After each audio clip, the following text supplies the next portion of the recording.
In 1972, English organ rock psych band Bram Stoker released their singular album of the era, Heavy Rock Spectacular, and from it, the instrumental Ants.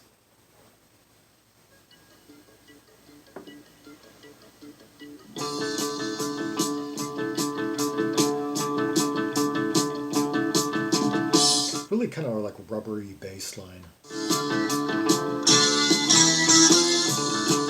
Well, I like that Leslie guitar effect. Kind of a clean guitar with that Leslie sort of.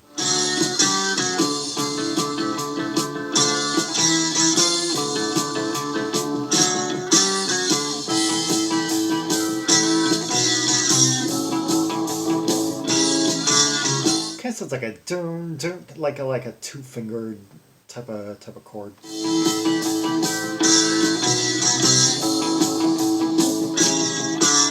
Yeah, bass is going do do do do do do do do do do.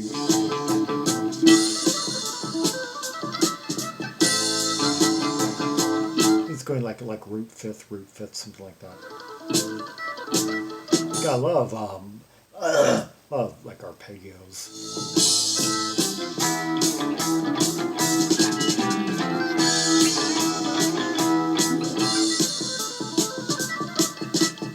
Yeah, this there weren't many bands in England in 1972 necessarily doing this style. I mean, it's a lot more refined than some of like the earlier organ rock psych that was coming out of the country. I'm thinking it's kind of like Exception or Trace, a couple of years before Trace came along.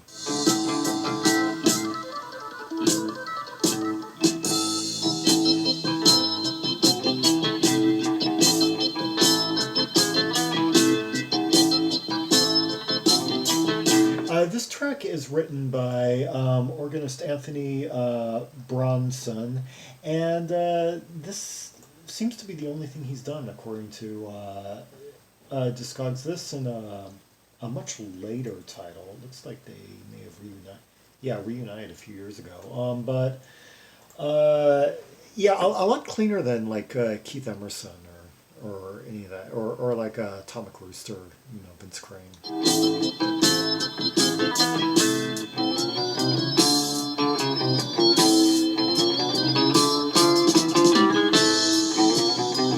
Is it me, or is there kind of maybe just a slight aftertaste of surf music in this, particularly in that guitar?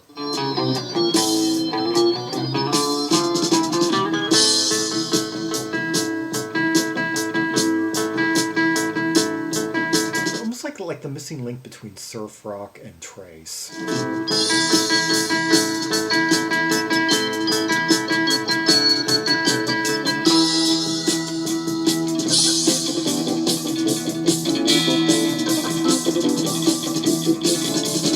I don't know what their keyboard arsenal is. Come to think of it, the keyboard, at least one of the tones I'm hearing, kind of reminds me of Beggar's Opera, the Scottish band.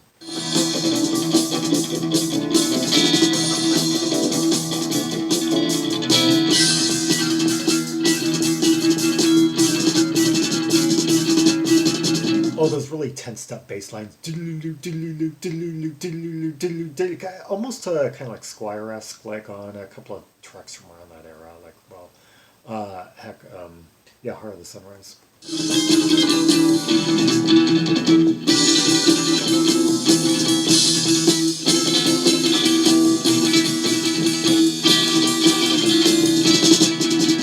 Very clean sound for its period, and especially for such like an organ-dominated piece, real tonal clarity between the instruments. You can just follow each one of them, take them all apart.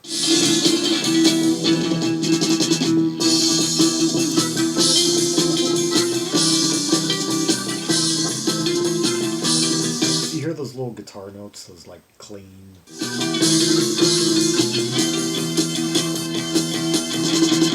Like even the organ, maybe like a tad bit rough in tone, kind of that psychedelic tone, but still it's not like all over. It's not just like gurgling and all like messy and just.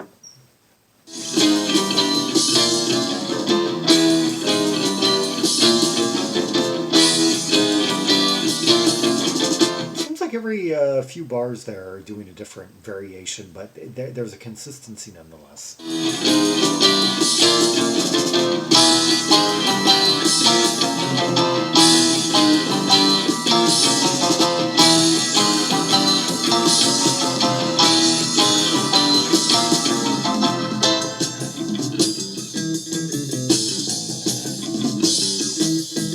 Now the bass takes that. Now it's like the bass and drums taking over and giving us this kind of like rhythmically varied.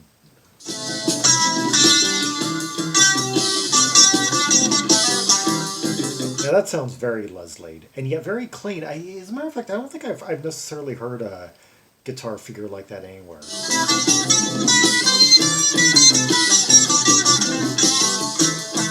think I may be hearing like a combination of different effects.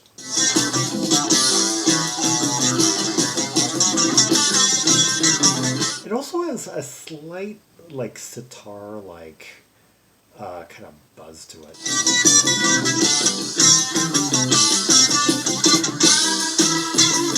I'm wondering if it's like a mixture of like that sitar pedal and the Leslie, because there was like a sitar effect pedal that like the Yardbirds used it on one song.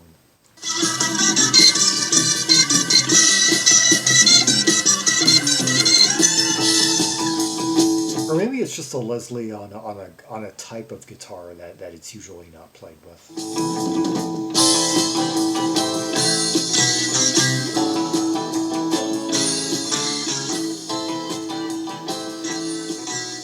Yeah, that would sound good on radio. I mean, I think of some of the like instrumentals from the era that yeah, I mean, real easy on the ears, really catchy, just full of changes and just constantly engaging, full of like interplay and musicianship and yet nothing that's too like, no instrumentalist came and really just dominated the others. It's just there was a lot of cohesiveness and respect for one another's.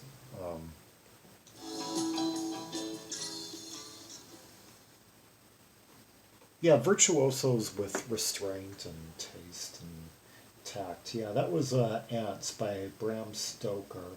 Let's hear another track from the album, Fast Decay.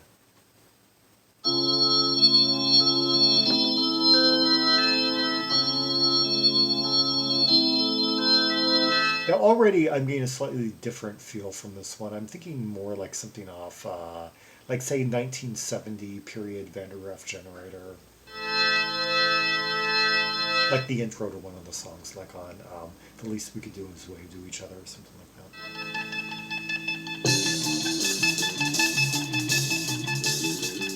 that. Okay, that goes out the window now.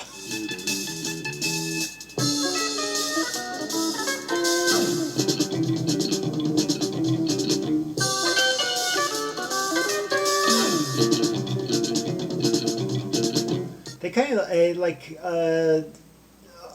different 4/4, but some accents that make it seem kind of odd.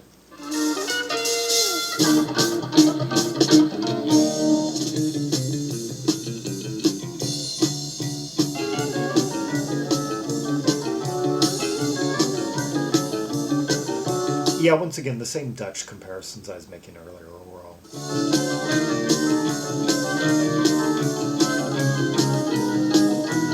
I wonder if that's a Rickenbacker bass because of the trebly type sound to it.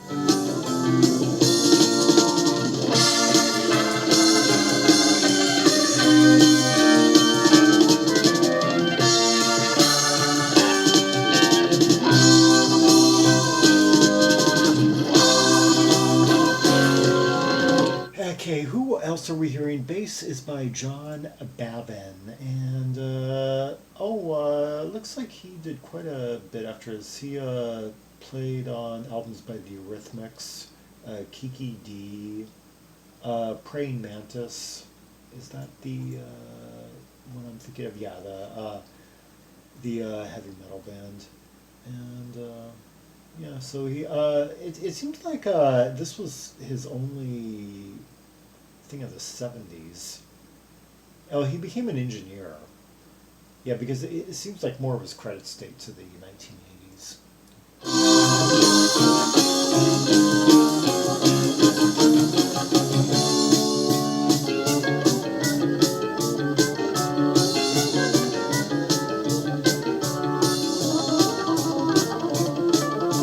Yeah, Beggar's Opera. I'm thinking maybe the first album, the Scottish band, and then Exception Trace.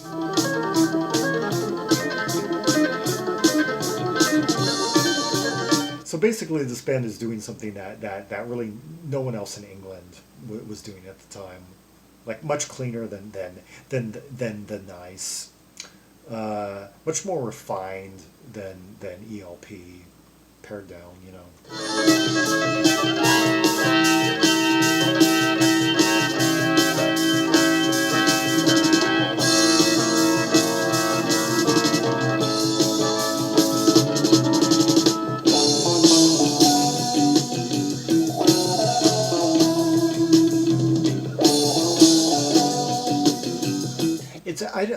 The guitar is just kind of playing like notes here and there, but like it seems like the bass kind of at times like in this section is functioning as like a rhythm guitar.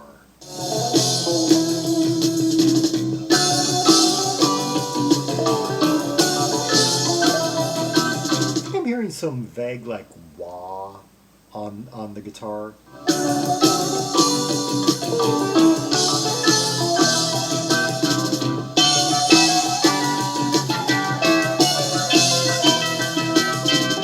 Good rolls on the drums at the end of each figure of eight. Let's see. Those are played by Rob Haines, and once again, this is his only and a guitar by Pete Ballam.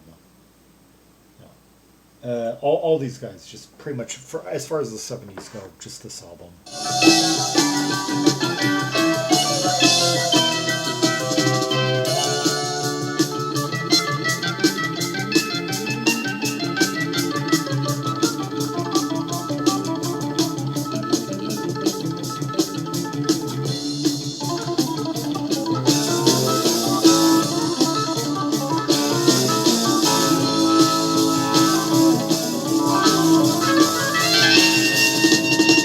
This too is written by Anthony Bronsdon, the keyboardist.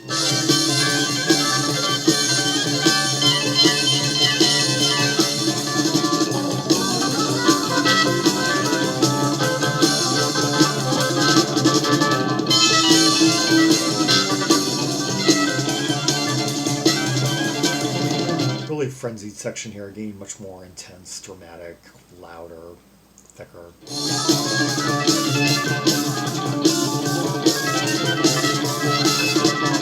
That kind of like psychedelic churchy sound, vaguely goth.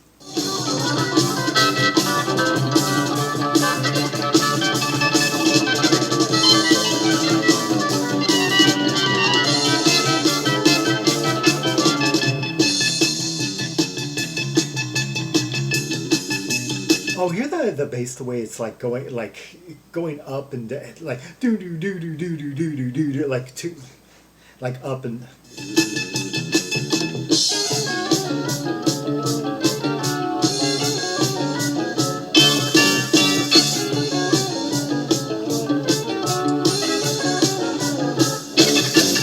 Yeah, a lot of these melodic lines seem to be like going kind of like up, or like down, descending, then back up, then down, like interacting, like.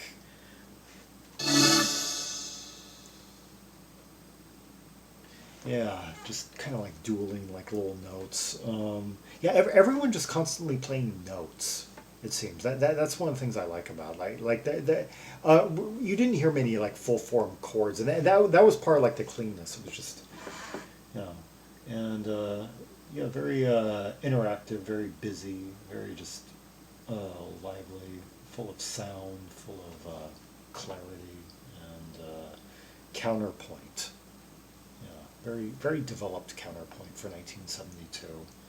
I mean, around the time that bands were really, where particularly on the English scene and on the European scene, runs were becoming very commonplace.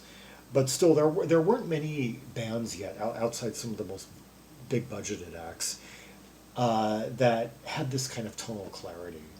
Um, yeah, 73 it would become a little bit more common.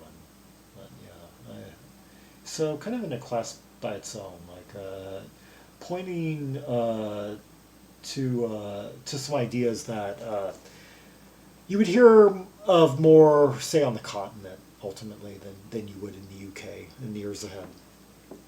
For more Rubies and Sapphires from the Bram Stoker album, see the directory of albums by English B artists linked in the description below. Like and subscribe, follow me on social media, share the video, and leave a comment if there are any observations you have about the two tracks we just heard. The interplay, the counterpoint, the harmonics, the layers, the sounds, the tones, the keyboard make and model arsenal, and the kind of sounds and moods that created, and the interaction with the bass and the crispness of it, and the drum rolls and guitar tones. Yeah. And until next time, this is Zaragon, the world's most ear travel maximalist, signing off.